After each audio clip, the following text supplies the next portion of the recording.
Alright, Shamu, we're back. Part 3 of the Fraternus Saturni. Y'all talking about this weighs on me. It weighs on my soul something heavy to even talk about this. But we gotta keep going. We gotta keep forging on. As dark as it is, a proper historical timeline and understanding is what I aimed to put out here, and it is not a challenge I am yet ready to balk from. We'll see what TikTok has to say about this. So, we were discussing the FOGC and them being capped at 99. On St. John's Eve, June 23rd, the Lodge would meet. If no member had passed during that time, they would draw lots to figure out who would be selected to imbue a poisonous drink. There is story that is said that refusal of this would be caused to enforce it at a distance via death hexes. Also, and this is where it starts to slip a little fantasy, I can neither confirm nor deny anything because this is wild. Fraternus Saturni documents mention a device called the Tepophone, which was supposed to be some sort of technology worked in conjunction with magic that would take the person out. Another important thing that was within, I know, gruesome, ghoulish.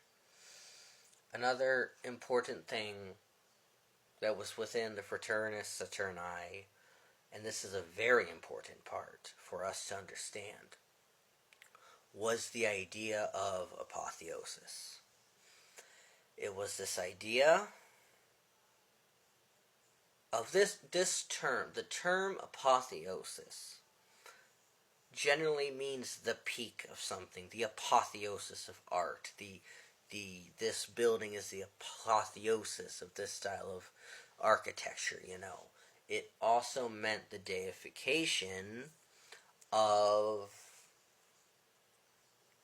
Roman emperors when it was a state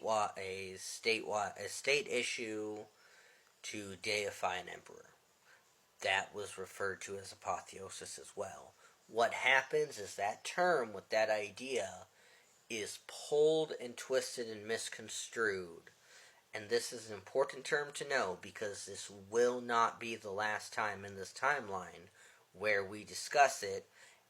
And some of you might already know who I'm referring to when I say this continues to be a thing. But what they point to is the Hermetic texts had already spoke of a type of divinization. Unless you make yourself equal to God, you cannot understand God. This was a Hermetic part of Hermetic ideas and beliefs. And with Pico and the Renaissance humanism celebrating man's power to fashion themselves, act as kind of ideological ancestors to this idea where apotheosis is now literally becoming a god, literally using the Saturnian current, literally by utilization of the 18th degree ring and the rituals allowed therein, using these for magical effect to make yourself a god in this world. Know that in thyself is their God, your God, and your God is in thyself, something along those lines. They honestly believed that through practices like what occurred in the FGOC on St. John's Eve, and through their Luciferian masses, and through the use of the 18th degree and the Panaphon there, that they could fashion themselves into gods. Notably, all of the things that are being used here to fashion themselves into gods is exactly what Crowley, the person they didn't want to listen to, warned about. Where Crowley centers apotheosis and such as an ego annihilation at the abyss, with apotheosis in Thelema kind of culminating in the surrender in Nox and the City of Pyramids. The Fraternus Saturni flips the emphasis, keeping a retained and isolated God self, keeping their individuality, and through these dark deeds, raising themselves to godhood. That here it is. Thou must affirm the God in thee, for thou art thine own God. Now, if we think about what I have said, and we think back a couple lessons, this is the exact kind of thing that Crowley condemned the left-hand path for, as the failed adept, as the black brother. The Fraternus Saturni decides to normalize these things, and in fact valorize the stance of this retained sovereign individuality, this self-apotheosis, under a very severe Saturnian ethic. Again, that compassionate love, while also keeping the ritual and lodge discipline of Thelema. They were not at the time called left-hand path. This is an addendum I will put here. But scholarship looking back lodges them firmly within the idea of the left-hand path, and in fact, the Fraternus Saturni could be seen as the ancestor of many of the things we have to talk about. We have to talk about yet to come, and many of the ideas that we carry.